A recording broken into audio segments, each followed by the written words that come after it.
Friends and viewer, good day. Solomon Northrop, this is a tale of itself. He, a Negro, an American nigger who tells us about his story as when he was a free man, then he became slave, he was enslaved. So the story, the tale of Solomon Northrop is 12 years a slave. So this is Solomon Northrop himself tells us about his tale. Solomon Northrop is a 33-year-old black man living in Saratoga, New York in 1841. He is happily married and has 3 children who he adores. He works as a carpenter and also as a skilled violinist who often plays for his friends. Solomon's father was born into slavery, but was freed by the lawyer Henry Northrop, who remains a close friend of Solomon's family. One day, what happened? 2 white men invite Solomon to temporarily perform as a violinist in their traveling circus.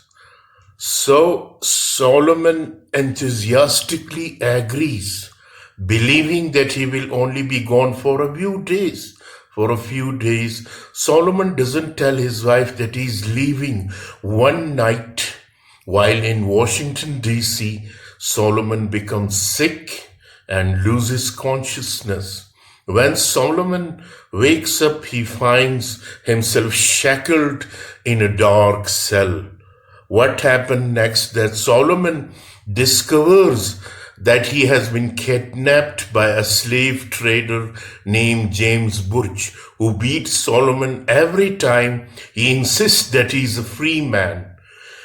The slave dealer sends Solomon and other kidnapped men, women, and children to New Orleans by ship. Once there, Solomon is told that his name is now Platt.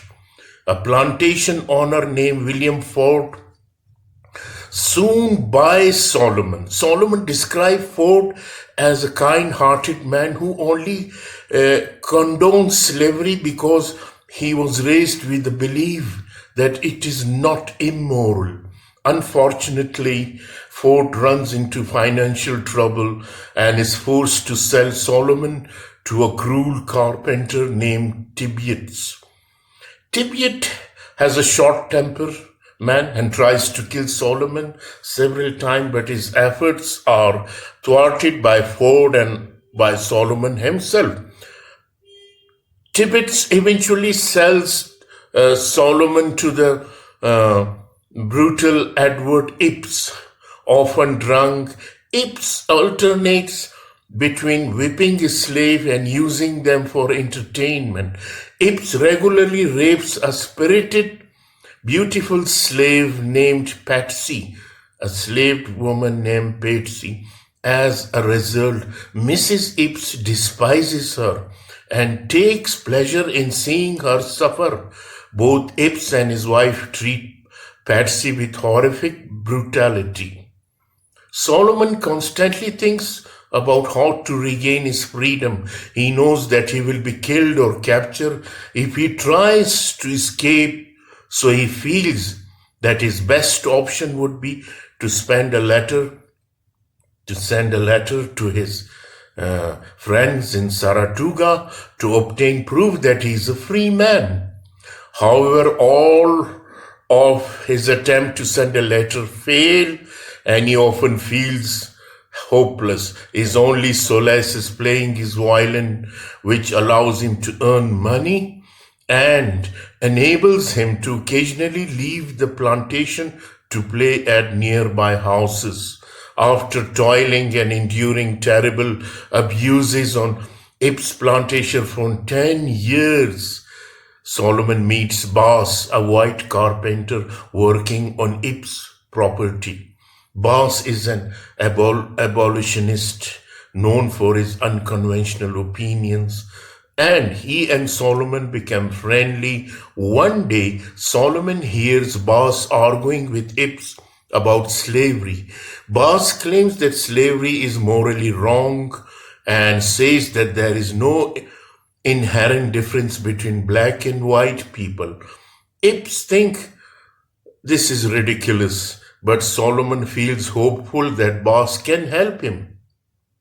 So Solomon explained his history to Bass and asked for Bass' help in mailing a letter to Saratoga. Bass agrees but warns that after 12 years, everyone Solomon knows there might be dead. Bass mails the letter in August, but Christmas, there is still no response. Bass tells Solomon he plans to travel to Saratoga in the spring and will try to get in touch with Solomon acquaintances. So what happened? Meanwhile, the letter has been received in Saratoga, luckily, and makes its way to Solomon's wife. She contacts Henry Northrop, who agrees to help restore Solomon's freedom. Northrop gets permission from the governor and travels to New Orleans. However, because everyone there knows Solomon as Platt, no one can help Henry Northrop find Solomon. After some searching, Northrop understands that Bass sent the letter and contact him to learn for Solomon's location. On January the 3rd, Solomon and other slaves are working while they were working in the field as a slave when they see two men coming down from a carriage. Solomon is elated when he recognizes Northrop. Northrop tells Epps that Solomon is a free man on Northrop and Solomon leave the plantation. Solomon returned home to Saratoga where he joyfully reunites with his wife and children. So this is the story of a 12 years slave written by Solomon Northrop, by a person who himself was a free man once, but later on how he was entrapped and sold into slavery. This is the story of Solomon Northrop, a 12 years a slave. So the character involved in this book, Solomon Northrop, the author, he is the author, the subject, the protagonist, and the narrator.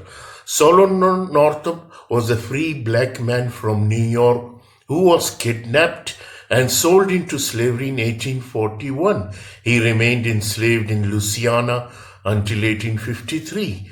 A well-spoken, well-liked entrepreneur from the North, Solomon endures his 12 years of enslavement with ingenuity and strength, but he suffers at the hands of cruel masters. As narrator, Northrop is often dispassionate and journalist in his approach, but he sometimes portrays his own feeling of despair, anger and bitterness in intimate detail. Edwin Ipps, Solomon master for 10 years, another character. Ipps is an especially cruel master who punishes slave for his own amusement when he was drunk. So Patsy, a particularly talented, intelligent woman and a slave on Ipps' plantation, Patsy is described as the queen of cotton field, outpicking her fellow slave each day. She also faces the torture of being subject to Ipps' sexual aggression and his wife's jealousy over it. Patsy is whipped and tortured, and her spirit is eventually broken by her cruel master. So John M. Tibbetts, a cruel overseer and master of plantation on the Red River, Tibbetts is the first dangerous antagonist Solomon meets in Louisiana. He displays a cruel and violent personality. William Ford, Solomon's first master in Louisiana. William Ford is described as a compassionate and caring man who nevertheless blind to the blatant immorality of slavery. Mistress Ipps' wife and mistress of his plantation, Mistress Ipps is jealous and hateful towards her personal servant and slave Patsy. James H. Burch, a well-known slave dealer of Washington, Boss Avery, a white carpenter with sympathy for the enslavement of people he works alongside. Eliza, a fellow enslaved woman, sold at an auction in Virginia. Eliza is the first real subject of Solomon pity. And Abraham, an old, venerable enslaved man from Ips Plantation, Arnsby, an overseer on nearby plantation. So, ladies and gentlemen, this is the story, a 12-year slave by Solomon Northrop. This is a very interesting tale. We must read it, and very beautiful and very thought-provoking, and we feel pity for their condition when we read it thoroughly. Thank you very much.